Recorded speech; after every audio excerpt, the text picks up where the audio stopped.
Thanks for joining us. As people know, hopefully that this month is National Human Trafficking Prevention Month. So we put together this amazing panel with Sanctuary for Families so that people can learn a little bit more about the law surrounding human trafficking in New York and the services available, and specifically what the wonderful people over at Sanctuary for Families are doing to help trafficking survivors in New York.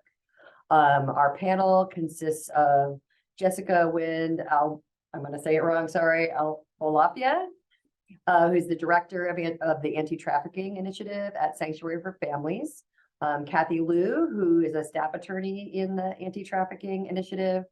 Alexi Meyers, who is the director of Anti-Trafficking Policy for Sanctuary for Families. And Nicole Fidler, who many of you already know, who's the director of Sanctuary's Pro-Bono program. With that, I'm going to turn it over to Jessie, who I have been working with for quite some time now. I actually looked as we were waiting for the program to start, and we are about a few days away from my 10-year anniversary of working with Sanctuary for Families on my first case. But anyway, I'm now working with Jessie on several matters, working with Kathy as well. Jessie, as I said, is the director of the Anti-Trafficking Initiative. She works with trafficking survivors, both domestic U.S. citizen survivors as well as immigrant survivors. And I will turn it over to Jessie. Thank you, Tonia. Good morning, everybody. We're thrilled to be here today, and thank you for taking time out of your day to learn a little bit more about trafficking and our program at Sanctuary for Families. So the Anti-Trafficking Initiative at Sanctuary for Families is sort of one of the more recent initiatives as part of the legal center at Sanctuary. It's about 12 years old, but really Sanctuary's roots in the anti-trafficking field are deep. Beginning with Dorchen Leithold's advocacy with Sanctuary decades ago, we've been in this field for quite some time, and Dorchen was instrumental in writing some of New York's anti-trafficking laws. And really how the initiative grew was it grew out of our immigration intervention project, right? So I think attorneys were working with clients, and when probed, clients would sometimes start to disclose what turned out to be trafficking. And as attorneys started to ask more pointed questions around trafficking, both labor and sex trafficking, it became apparent that Sanctuary was already working with a huge clientele population that would be eligible for very specific immigration relief. And so the Anti-Trafficking Initiative at Sanctuary was born under the leadership of Lori Cohen, who was the director for most of the initiative's life. I started with Sanctuary in 2014 and sort of grew with the organization, as did the program. When it first started, it was me and Lori Cohen and a case manager and an Avodah fellow. And now we are one of the larger initiatives within the legal center. We have 7 attorneys, 6 case managers, a senior supervising social worker, and an administrative assistant. Combined, our project speaks multiple languages, including English, Spanish, French, Arabic, Hebrew, Japanese, and Mandarin Chinese. And this really goes to part of our aim to provide culturally competent and sensitive services as part of our trauma-informed work and holistic modality.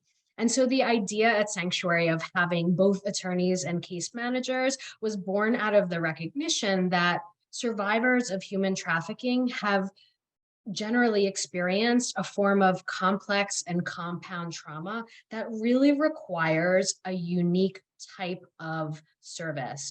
And so when we're working with a client, we're not just navigating their legal case, right?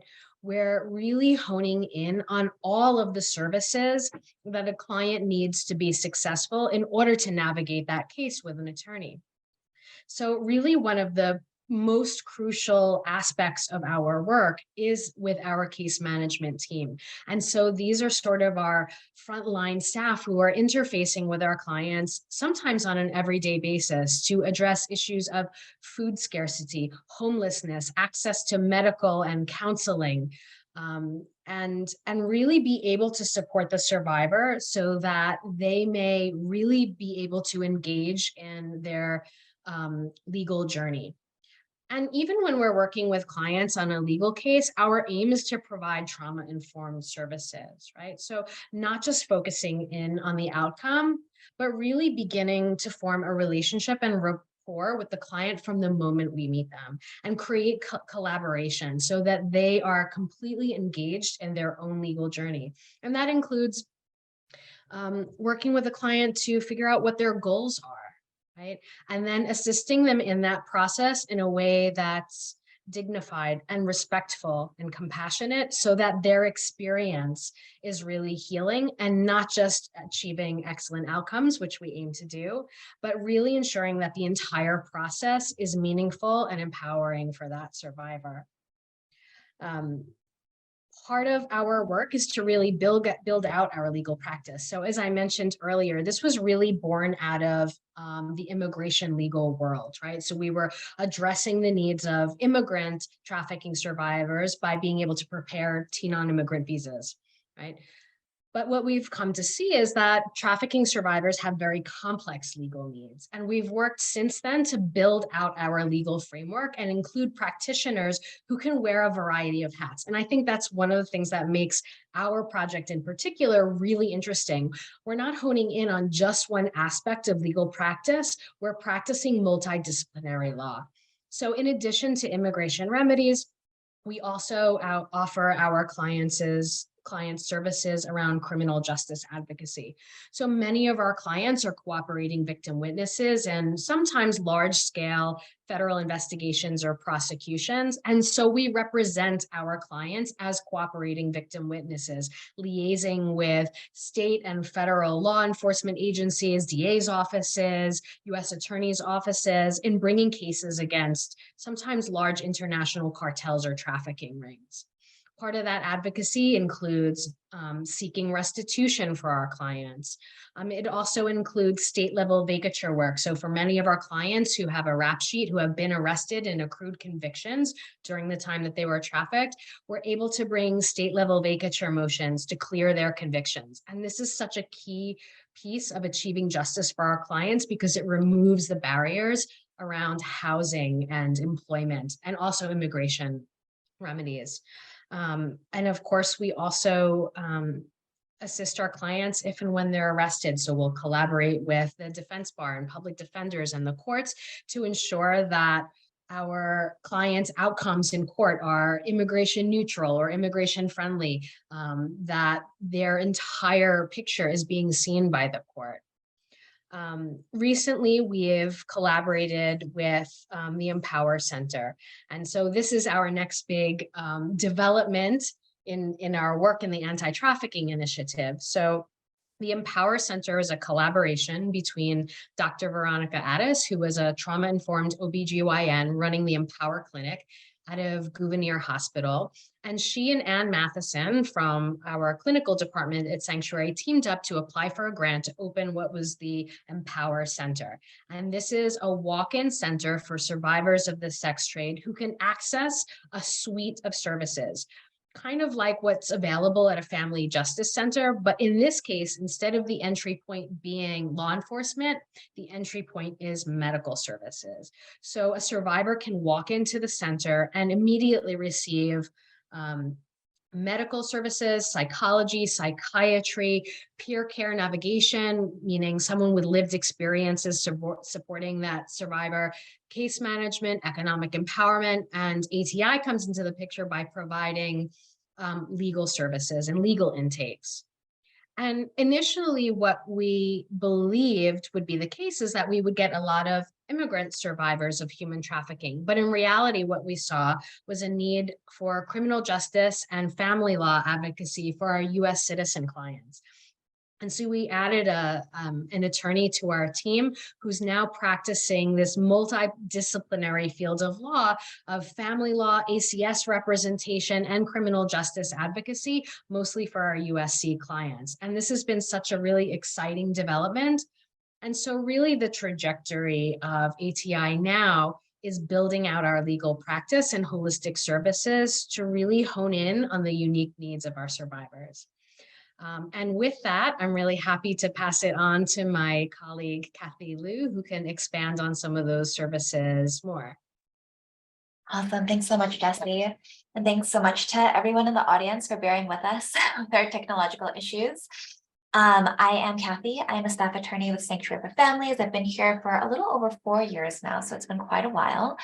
To give a little bit of personal background, prior to joining Sanctuary, I actually spent quite a bit of time organizing with Asian American and other immigrant communities.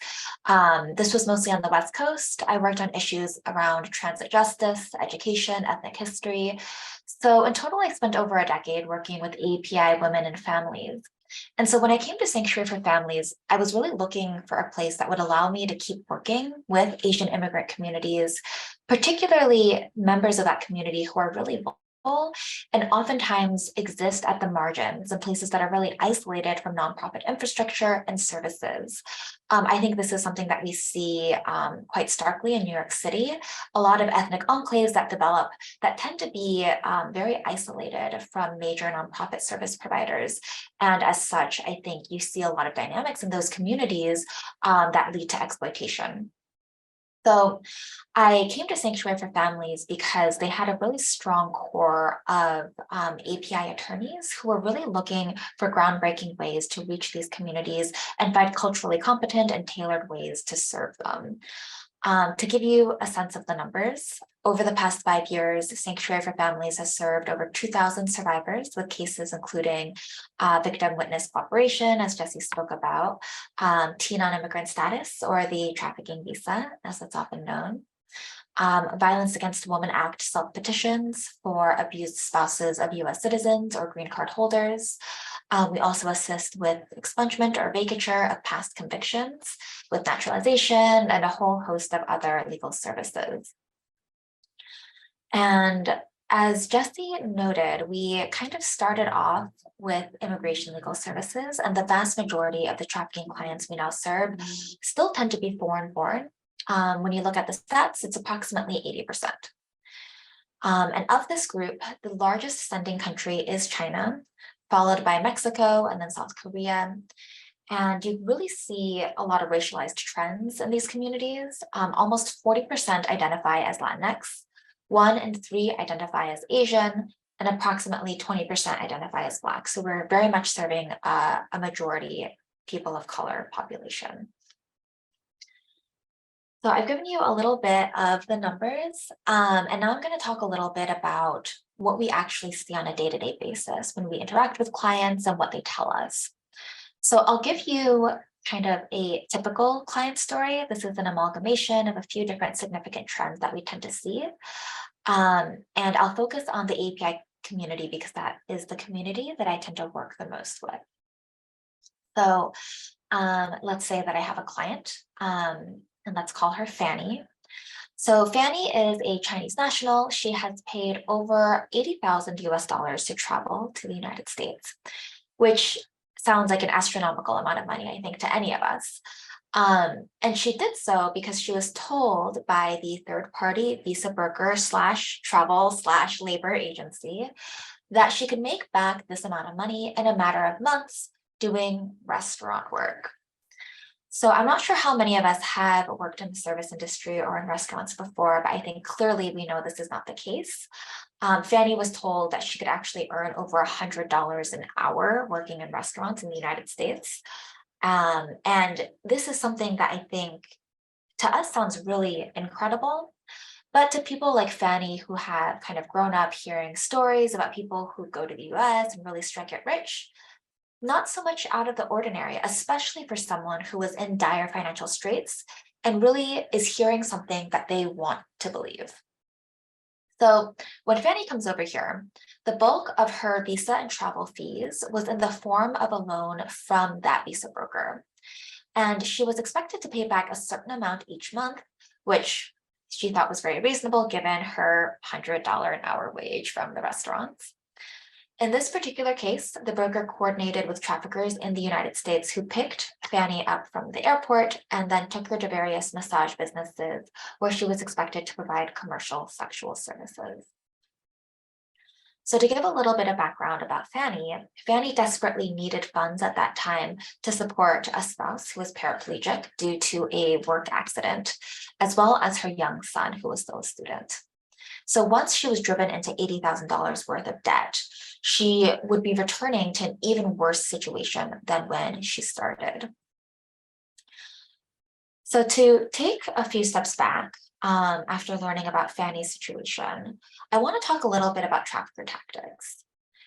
Because for a lot of the people we work with, this threat of deportation, I think to us might not sound like maybe such a big deal, but I think for a lot of these people, they can feel like a death sentence. Many of my clients would be returning to extremely dire situations. Fanny returning to a place where she had no way to earn money and did not have a spouse who could help her earn money and had to support a young child to boot.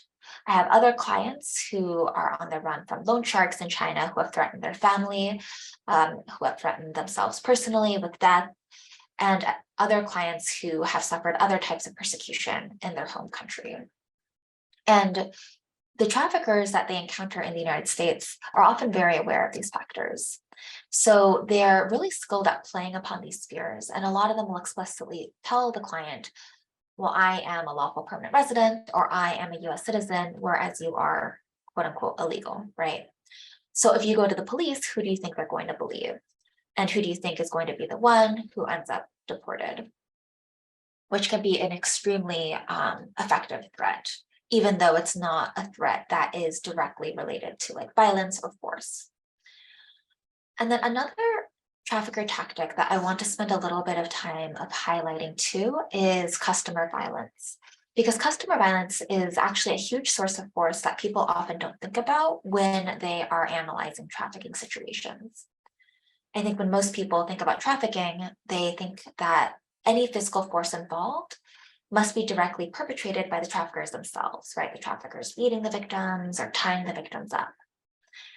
And to the contrary, a lot of my East Asian trafficking clients actually don't report physical violence from their traffickers. And so what they will report are much more kind of insidious, much more subtle coercive methods, such as these threats based on lack of immigration status or pressure from debt bondage, isolation from support networks, etc. And then they'll use these indirect methods and back them up with very brutal physical violence from customers. And in this way, traffickers are able to keep their hands more or less clean because the violence doesn't come from them directly. So to give one example, one of my clients, let's call her Hannah, repeatedly told me in earlier meetings that her trafficker didn't really force her to provide sexual services to customers. She told me that her trafficker didn't hit her or otherwise threaten her. And so it wasn't until a few meetings later that she told me that when she repeatedly refused to provide sexual services to customers in the beginning, the trafficker sent in 2 customers who were known to be violent. The 2 men gang raped her violently and then left without paying. So in that client's mind, the violence stemmed from the customers, not from the trafficker. And so she connected it with the customers only, which is why she was responding to all of my earlier questions by saying that the trafficker wasn't violent with her, didn't use force, wasn't really forcing her to provide these services. But what ended up happening is that the customer violence traumatized her so badly that her resistance was put down. And this is the point at which she started to provide sexual services and giving into the trafficker's demands. So in this situation, I think it's quite clear how the trafficker was able to rely upon the violence of others in order to manipulate and to break down the victim. So I've shared a few client stories to give kind of an overview of what the timeline looks like after we start working with these clients. Clients come to us in a variety of ways. Sometimes we meet them after arrest. They might be referred by the court system or by law enforcement agents who suspect that these are victims of trafficking. Or they might be referred to us from another service provider, or we might meet them through the Empower Center, as Jesse just talked about. We meet with them several times to learn their story, to begin to build rapport. And then very often we begin organizing the case materials to seek pro bono representation for a T visa or some other legal matter.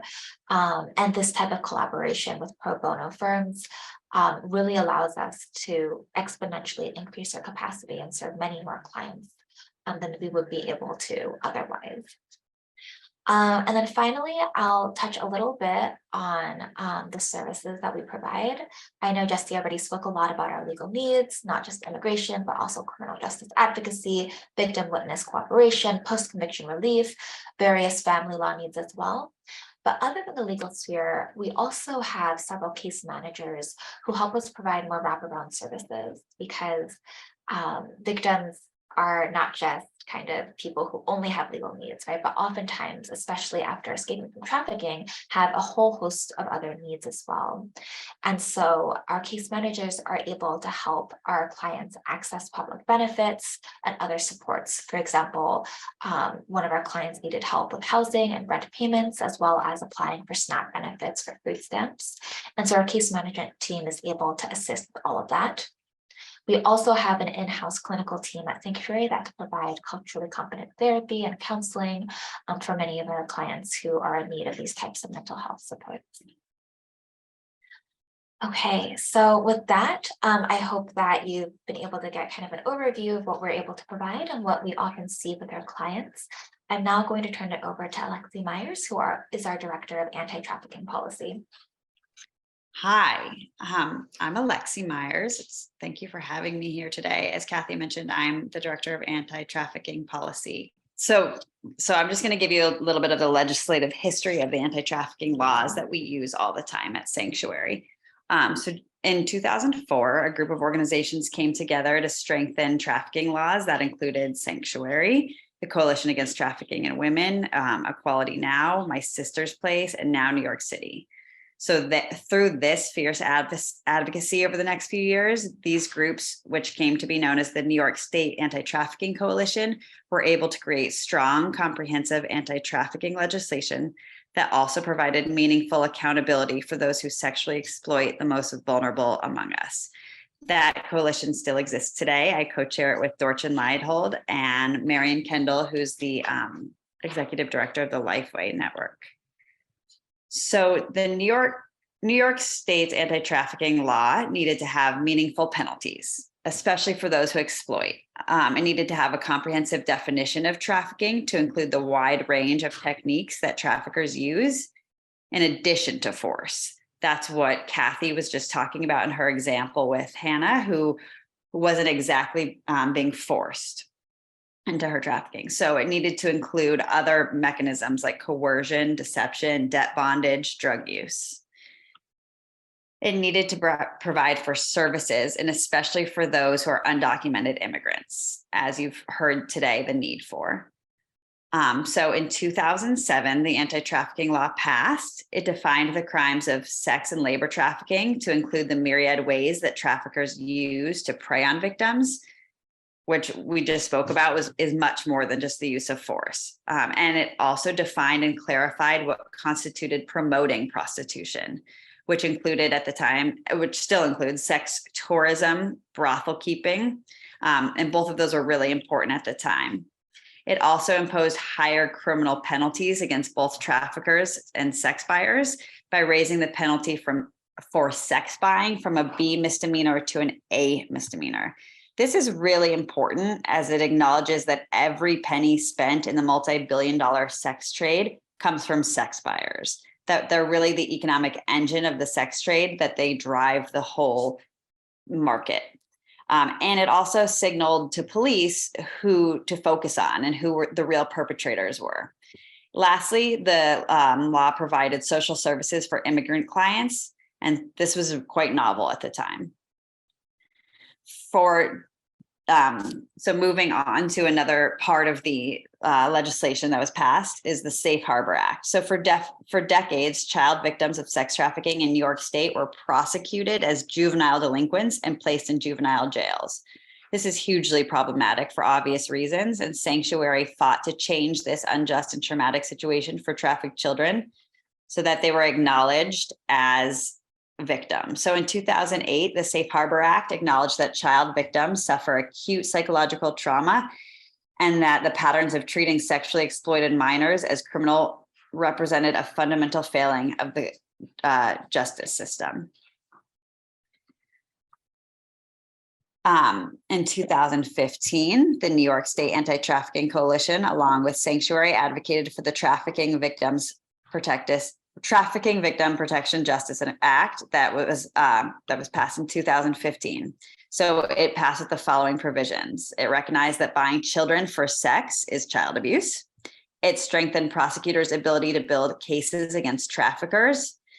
It eliminated stigmatizing language like the word prostitute. It was the only crime where the person was in the penal law where the person was called by the name of the crime. It, like, for example, under robbery, it didn't say the robber. So we removed the word prostitute.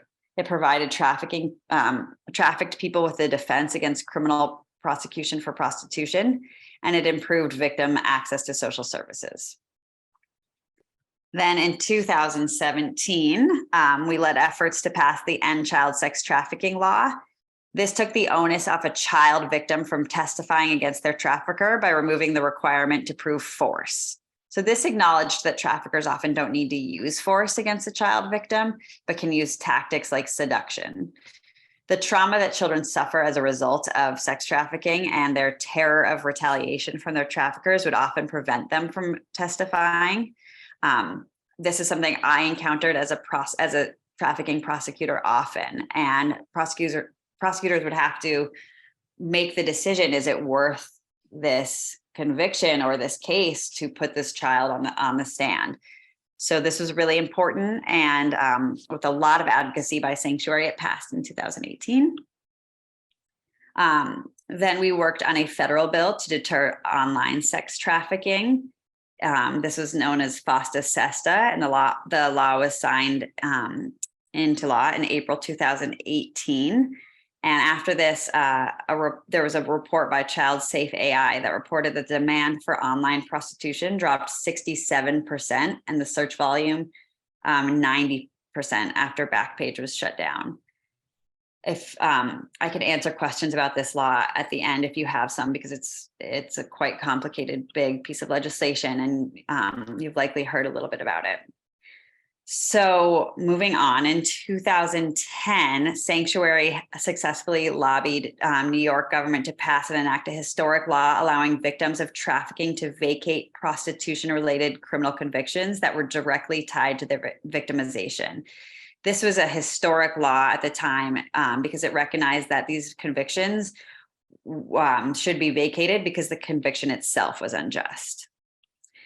Unfortunately, the law didn't quite go far enough, and it neglected that various other illegal activities that traffickers often force their victims to commit, such as drug possession, trespassing, unauthorized street vending, possession of a weapon.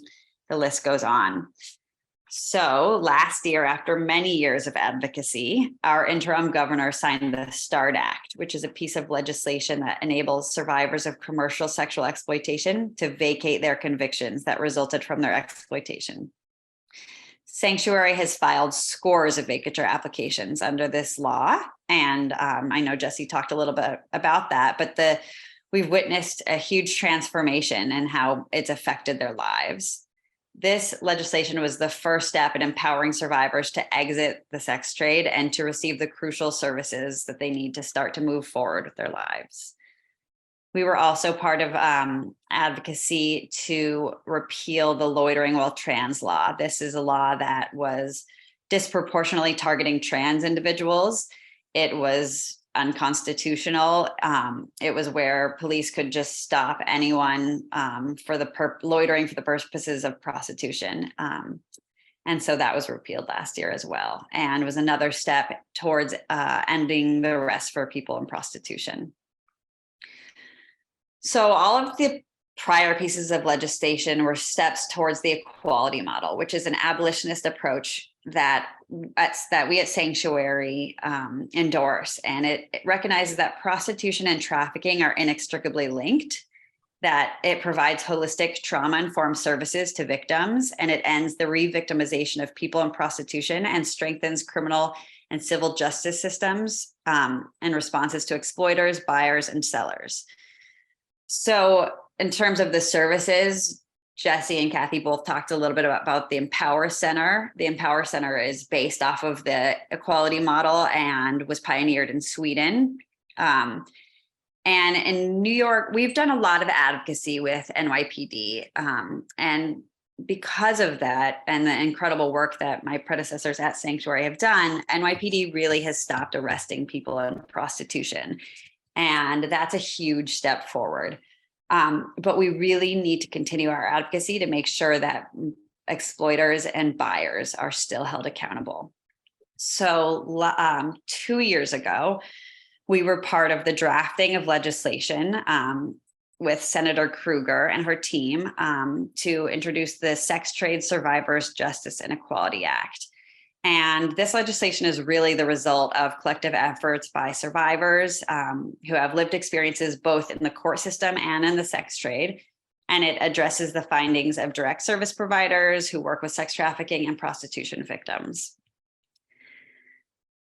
So the first thing that this legislation does is decriminalizes people in prostitution. I mentioned that NYPD has really stopped arresting these people in prostitution, but it codifies it. Prostitution is the only law in the penal code where the victim is arrested as a means of providing them with services. It would really be akin to arresting both the rapist and the victim of sexual assault because they were both physically involved. There's also no evidence that criminalizing people in prostitution furthers any policy goals because it does not reduce the market.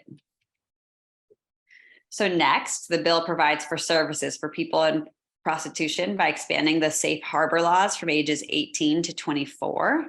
And it aligns the definition of trafficking with the federal definition of trafficking, which enables a broader pool of people to access services, regardless of how they entered the sex trade and what their circumstances are. The bill eliminates a loophole in New York state law that prevents sex buyers from being charged with promoting prostitution when they traffic people to themselves. So if you need help visualizing who this bill would target, think Jeffrey Epstein, whose crimes were not actually going to be chargeable under New York law. It also eliminates an ignorance defense afforded to those who are charged with different degrees of buying sex from children. So right now there's a defense that if you buy sex from an 11-year-old, if you didn't know their age, let that sink in. I think we all can tell what an 11-year-old looks like. The legislation also calls for education of police. It creates a victim compensation fund derived from fines collected from sex buyers. Finally, the bill maintains current laws against patronizing prostitution, which is sex buying, which we talked about is an A misdemeanor, promoting prostitution, which is known as pimping, and sex trafficking. And it mandates fines for sex buyers on a sliding scale based on their income and the number of offenses they have committed. So I'm going to focus 1 minute on why it's important to maintain criminal penalties against sex buyers, because that seems to be the thing that people want to talk a lot about. Sexual exploitation is the most profitable form of trafficking globally, generating an estimated $99 billion in profits each year. This means that it's financially more successful than the Apple Corporation.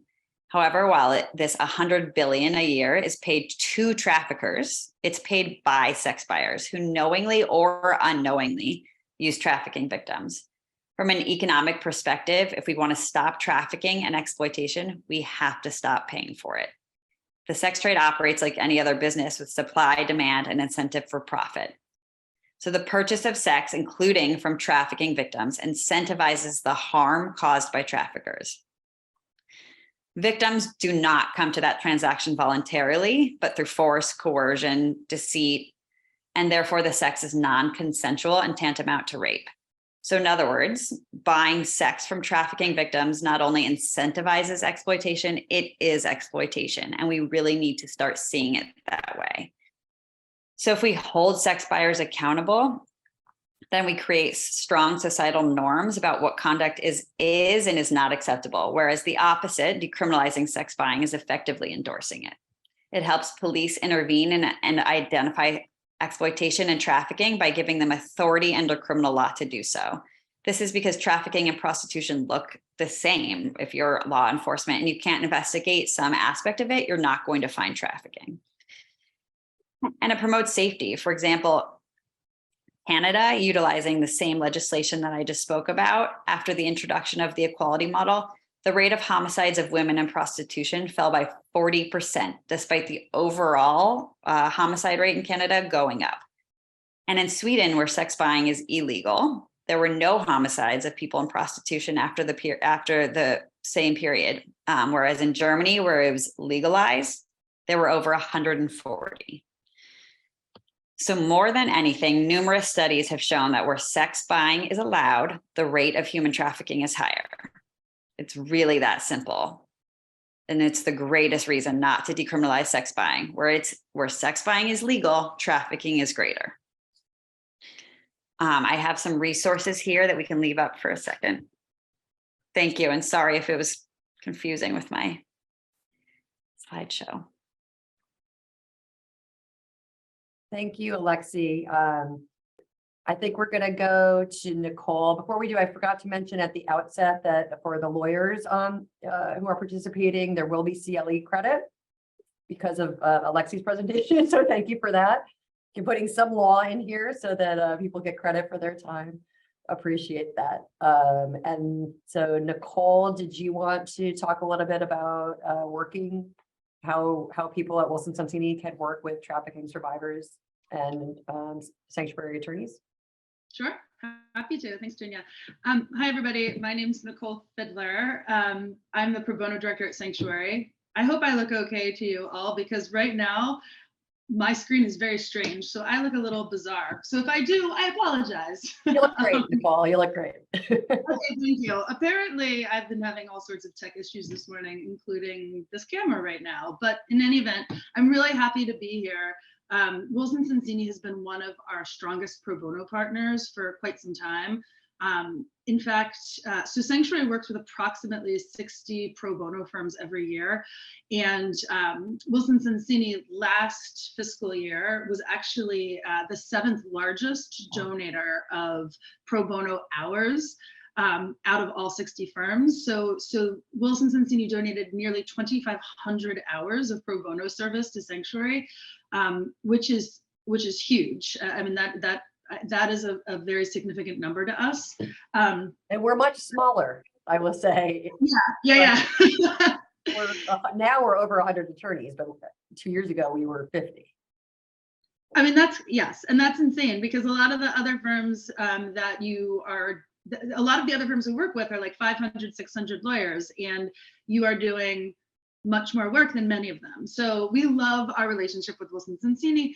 I'll also just say that it's not just the numbers as well, it's also the quality of the work. So first of all, Wilson Sonsini takes a diverse number of projects from us, from trafficking to immigration to family law, just all sorts of different kinds of projects, incarcerated initiative work. But we have also found that Wilson Sonsini attorneys have been incredibly trauma informed with our clients, which is really important to us, not just performing well in the substantive law, but also really being compassionate and being trauma-informed attorneys. And that's something that I think Wilson Sonsini has always been able to do, particularly under the leadership of Tonia, who has worked with trafficking survivors and in fact has won a Sanctuary Award for working with a trafficking survivor in the past. So, there are many different ways to get involved in Sanctuary's legal department with respect to pro bono projects, but today I'm just going to focus on the anti-trafficking initiative work. So I guess the first and maybe the most obvious way is to do direct client representation. And that could be primarily in 3 different forms. So one would be T visas. Another would be adjustment of status cases for survivors who already have T visas, so helping them get their green cards. And the third big area would be criminal advocacy work, which includes things that you've already heard mentioned, but things like victim witness advocacy, things like vacating prior prostitution-related convictions. So those are kind of the 3 big buckets of representation. And I just, I want to talk a little bit about how that pro bono representation works when you're working with sanctuary, because I know sometimes it can feel scary to take on a T visa case, which admittedly has a lot of components, right? There's a criminal component, there's a immigration component, there's a trauma-informed lawyering component.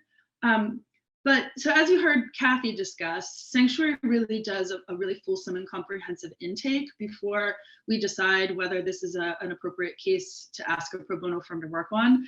So we've already done a lot of due diligence first. And then when we ask you to take a case, we work with you to try to build the right team, right? So if it's a case that we have identified as being potentially criminal advocacy heavy, we'll work with you and let you know that, so you know that it's probably a good idea for you to have someone on the team with that sort of criminal advocacy experience.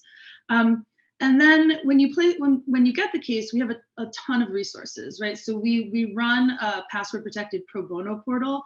And on that portal, there's a ton of resources related to trafficking, right? So related to how do you file for a T visa? What are the nuts and bolts of filing for a green card application, et cetera?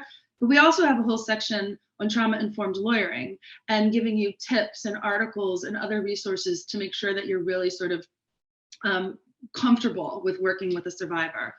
The other thing is that you always have a sanctuary mentor. It's often Jesse or Kathy, but there are others in ATI who also supervise pro bono cases. And so that mentor is there to have like the initial kickoff call with you, make sure you're comfortable, answer any questions, and then throughout the case serve as a touchstone so that they're both answering questions and also reviewing any draft materials that you have. So you're never really on your own. You always have, it is your case and it is your client, but we're always here to provide support. So I think that's really important. And of course we do trainings, right? So there are some trainings that are recorded and up on the pro bono portal.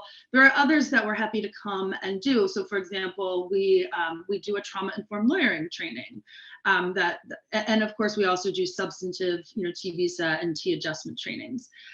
So there's all of that support so that you don't have to sort of be nervous about taking our direct rep cases. But there are some other ways to get involved as well. One is research. There's always research opportunities. And then sort of related to that is some advocacy. So to give you an example of what I mean by pro bono advocacy work, CEDAW, the Committee on the Elimination of Discrimination Against Women, they, a couple of years ago, they gathered to try to make some to try to issue some general recommendations with respect to trafficking. And they put out an international call for comments from NGOs working with trafficking survivors. And this was really important. This was a big opportunity for us to share our experience and our views on trafficking on the global stage. And so a pro bono team helped us craft a really comprehensive and well-researched advocacy piece to submit to CEDAW. So that's an example of some advocacy work that comes out of our trafficking work. So that's really sort of the main points I wanted to note about our pro bono work with respect to ATI. And of course, during the Q&A, which I believe is next, I'm happy to answer any questions you have about doing pro bono work with us. So Jesse, I'm gonna, I think, hand it back to you to moderate the Q&A. And I don't know if we got any questions in the chat or if that's only open for the panelists. But if there's anybody on the call who has a question, why don't you go ahead and unmute yourself? The Q&A should be open for anyone who's in the webinar, so you're able to pop your question into the Q&A for us to see. Great. And while we wait to see if anybody puts any in, I had a question about the New York legislation. I don't live in New York, so I can't help with calling my legislators, but for the folks on the call who do live in New York, Alexi, are those bills still pending? Like, are there things people could do if they wanted to support the equality model in New York? Absolutely. It's always so helpful to call your legislators and say you're a constituent and that you support the Sex Trade Survivors Justice and Equality Act.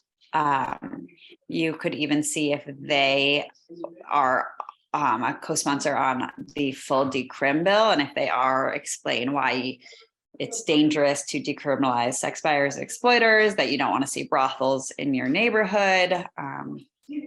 And you can reach out to me for more information on what to say, but that's always very helpful.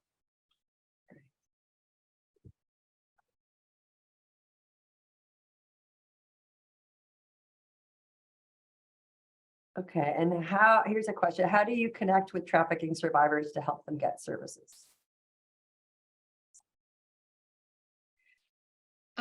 So we are referred clients in a variety of ways. We're referred by consulates in New York City, other service providers, clients themselves, law enforcement, DA's offices, Homeland Security. Those are the biggest referral sources. Okay, and here's another question. Do you know if other states are following New York's lead on this type of legislation?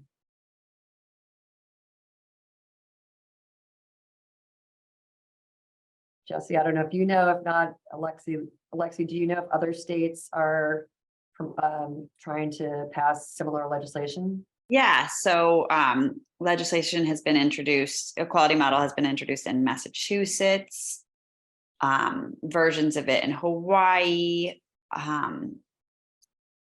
Maine, I think New Hampshire was working on one. So yes, and alternatively though, the full decrim legislation has popped up in states too. So our job is twofold to stop those from passing. And when that happens in other states, we bring a coalition of survivors to testify.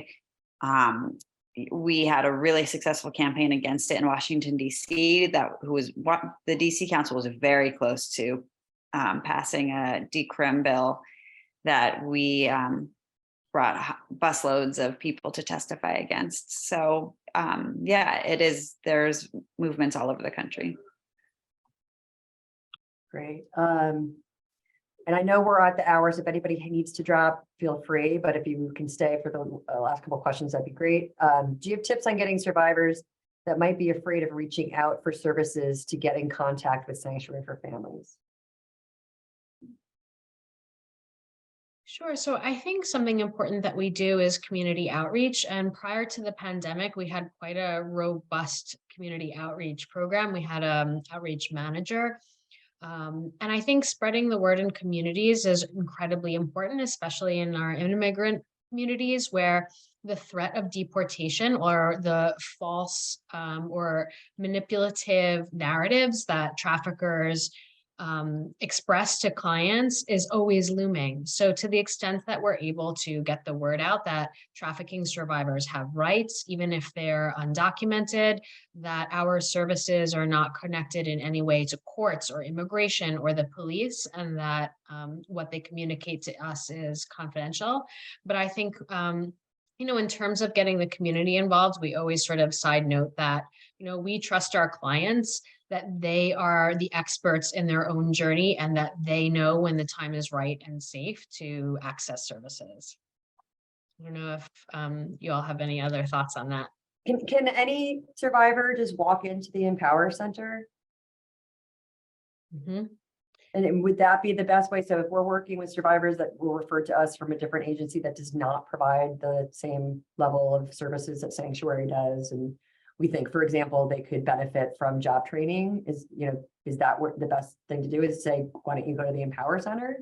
Or yeah, so the Empower Center is a walk-in center for survivors of the sex trade. At ATI, we serve survivors of sex and labor trafficking, as long as there's a gender-based violence component. So, the best way to make a referral is to just call me, Tonia, or to send us an email, or if the survivor is more comfortable walking into a center, that's fine too. all right, well, thank you, everybody. Thank you so much to our panelists. As always, super informative and interesting. I hope everybody who's on the call learned something today, and that you'll reach out and here at Wilson Sonsini, if you want to get connected, please reach out to me and I will be happy to find another matter that we can bring in. And I also supervise all of our trafficking matters. Since I've now done several and hopefully reducing the number of questions that need to go to Jesse and Kathy. Thank you so much for this opportunity today. Thank you for having us. Thank you so much, All everyone. right, have a great day, everybody. Thank you.